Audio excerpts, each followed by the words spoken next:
You know,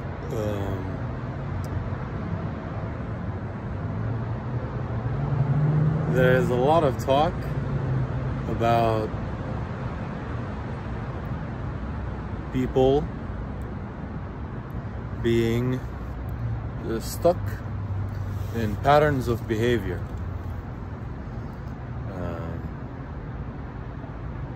Whether it is being greedy or being too something, like too conservative or too progressive or too crazy or too this or too that, too addicted to something, too fat, too skinny, too something, and all these things.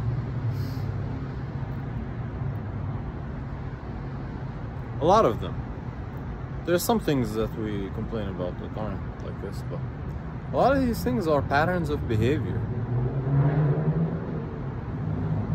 They're like a certain way, like when somebody's being addicted or too greedy, they're stuck in this pattern of behavior that is very much like based on them feeling that something is missing, that we feel like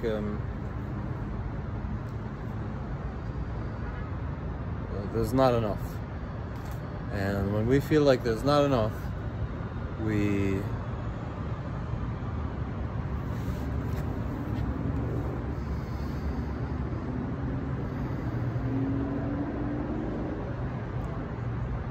do our best to fill that void. If there isn't any more pressing problem, like there's a lion running after you, or something of equal or relatively close level of urgency, like you have finals in a couple weeks, or tomorrow, or something.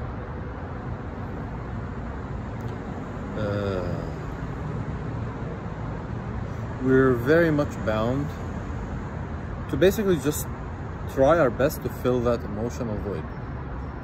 And when that attempt is only partially successful, even if it's 90% successful,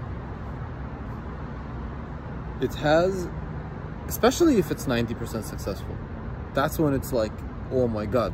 Because then you're like, oh, that almost worked. That was amazing. That was fucking great. I have to do that again. And we end up trying to do it again. And this whole thing is like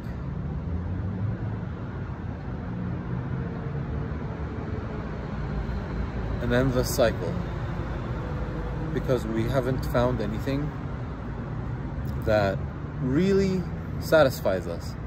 And when we find something, it only creates a gap somewhere else, because then we're stuck chasing it, because it doesn't fully ever work. Nobody seems to be able to just get to a place where they're finished chasing. They're done with patterns of behavior because they're just done getting the thing. They're fully satisfied. And maybe that's like an exaggeration, obviously, but something like this, you know, not literally, but in this neighborhood. So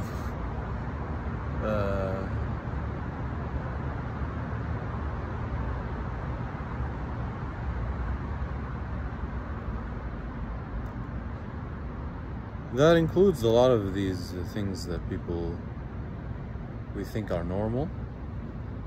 They're not like necessarily addiction. Like we think addiction is like cigarettes or kind of drugs or sex, some kind of crazy thing like that. But even relationships and food and things like hurting yourself in certain ways, even exercise. People can get super addicted to exercise. They're like, you know, really beat down, and they're like, oh my god, I feel so horrible, I have to work out. And it's like, to feel better. But it's like they shouldn't be working out, and they're like already hurt. They just can't help it, because if they don't move, then they're literally gonna explode, because they're addicted to it.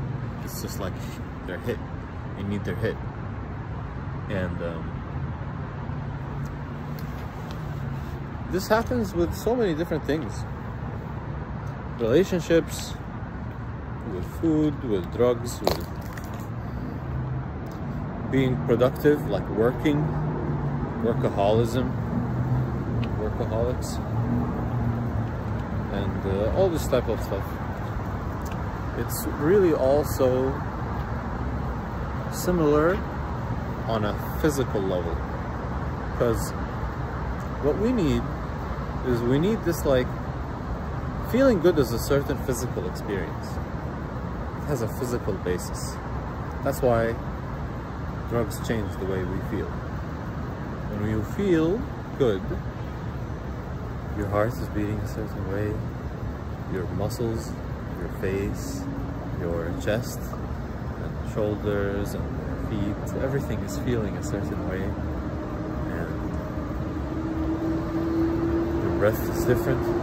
So being down here where you're like, maybe you're more open. When we feel good,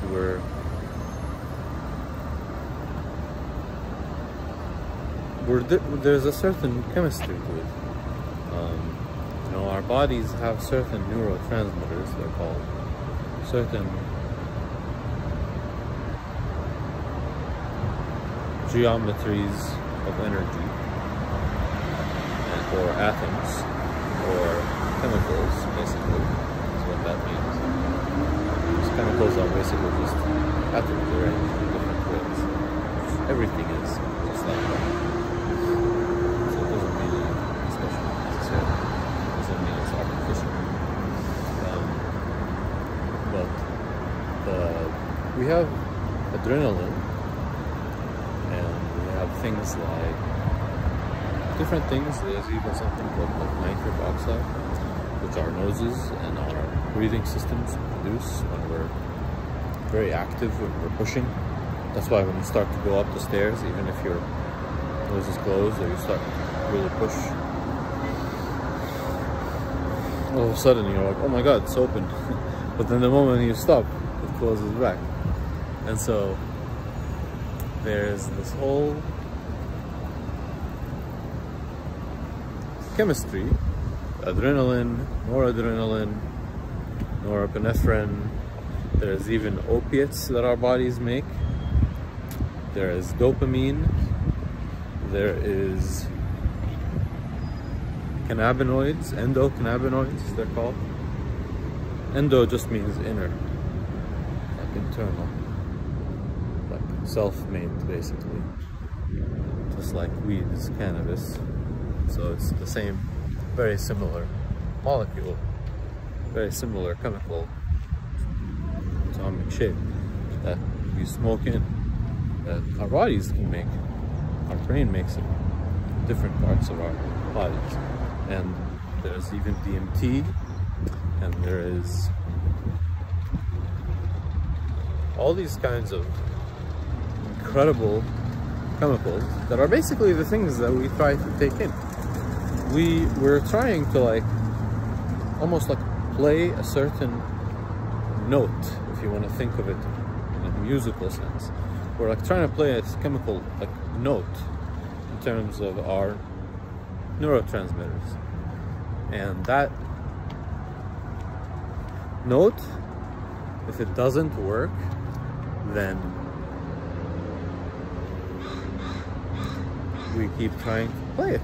Especially if it almost works. It feels like, oh, that felt super good. Let's do that again, because it didn't feel like, oh, that's it. That's perfect.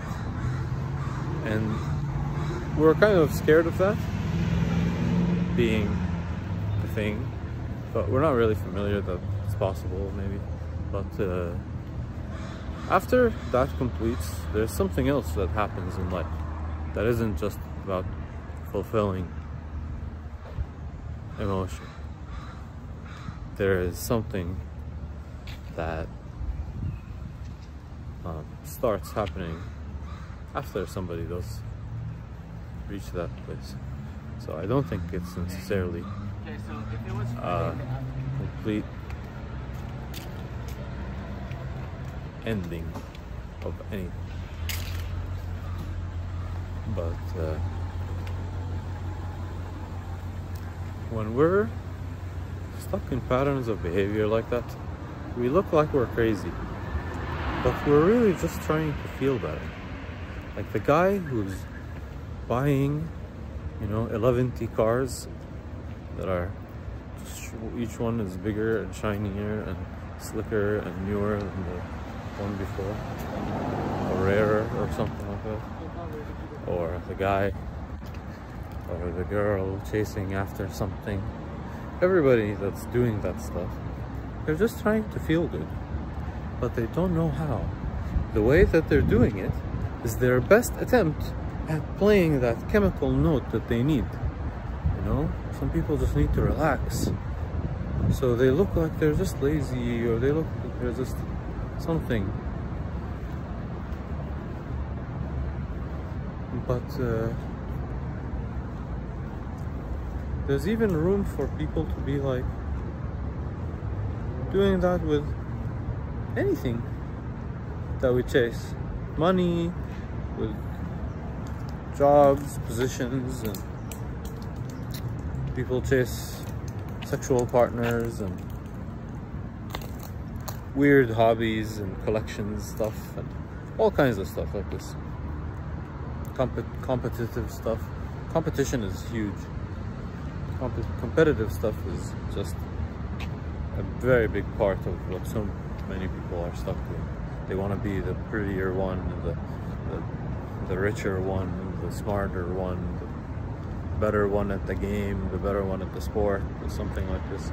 And it means a lot to us, but sometimes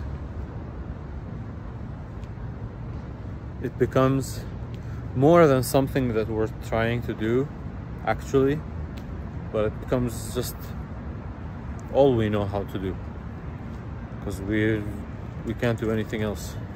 That's all we're stuck doing at that point, because nobody helps us learn ways of feeling better that work, that actually really work, that aren't just like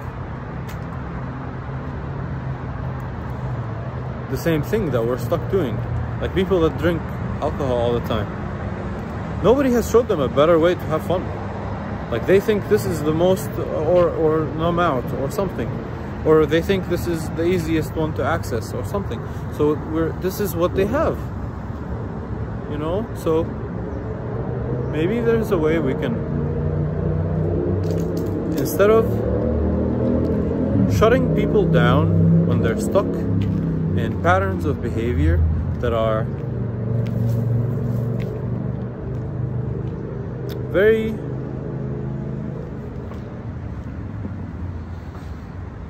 destructive, hard to understand, we can try to, unless they're actually like physically like completely dangerous, then of course we'd have to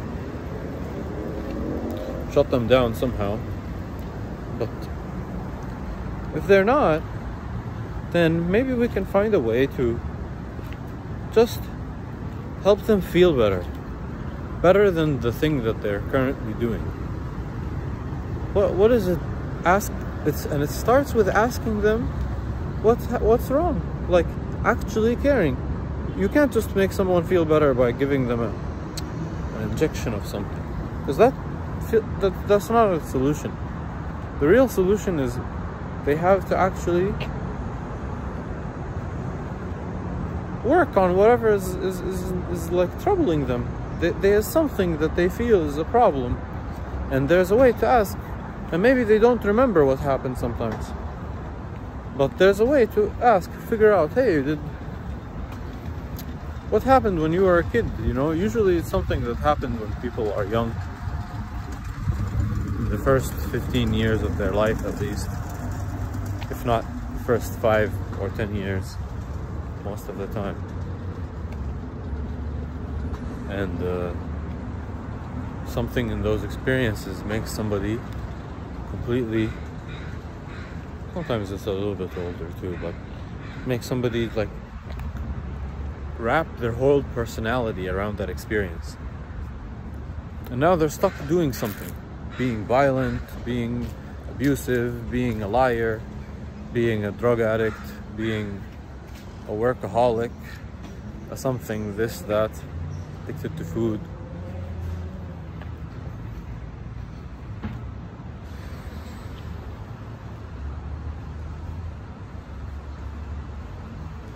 Addicted to themselves.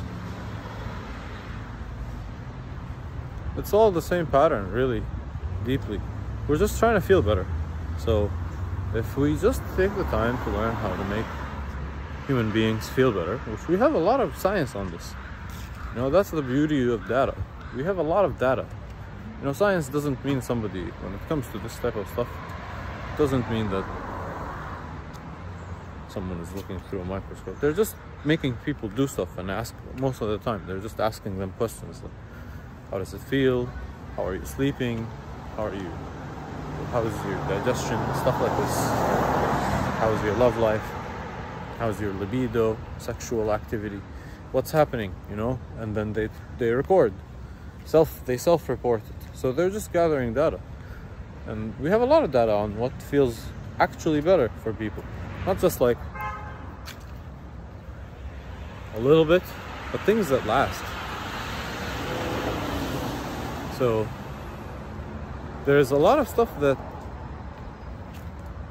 is incredibly important in this, and we don't just have modern data. I mean, that's what cultures have been. Some cultures have been brilliant in figuring out over the years, but we've let it go in chase of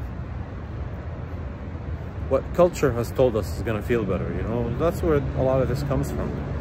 People see it in movies or on Instagram or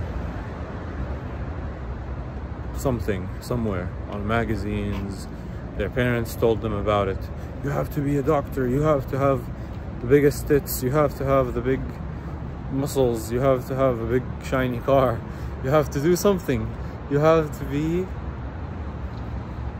the biggest guy, the biggest dick, something. Always some fucking crazy shit that you have to be something, and you have to become something. That's where it comes from. And then the culture is like, oh, and then you spend your whole time trying to be something for someone else. Like you're not actually being yourself, someone, you're being something. And that's where we die. Because we're not something. We're someone. We're a human being. Like, we have so many different needs. We don't just have one need, oh, just to be famous, or just to be rich, or just to be this, or be that. And sometimes we get stuck chasing that one thing, or only drinking, or only smoking, or only this, only working. And then we feel like, oh, something's wrong. But this is almost working. I'll just do it a little bit better next time. I'll figure out this. I'll increase the dose. I'll double the dose. I'll fucking make another $11 billion, buy the best cars 10 times over, something like this. And then it's not gonna necessarily work, and it doesn't ever work like that.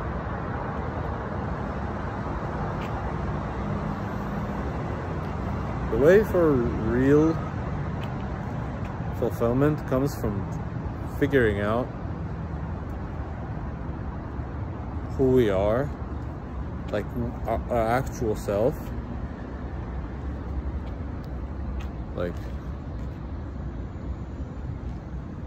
how to love that, how to have a relationship with ourselves that is real, open, honest, and clear, so that we can actually figure out what we need, because we know what we need, but we haven't actually ever thought that it's possible to get it. So we just kind of forget about it. But everybody knows what we need. We need someone that actually fucking gives a shit in this world. We need people that care about us. We need people to care about and give and work for and sacrifice for and achieve with, grow together with, create with. We need to find the right people in our lives. I think that's the biggest thing. If we have the right people in our lives, everything else works out. And of course there's basic needs, physical needs, which everybody has. You need to have, you know, proper nutrition, proper this and proper that. But outside the basic physical stuff, just having the right people around, man, to create with, work with, live with, anything. I think that's has to be the biggest one. I think some people give up on people because they think that their experience just hasn't been friendly enough to them to meet someone that is actually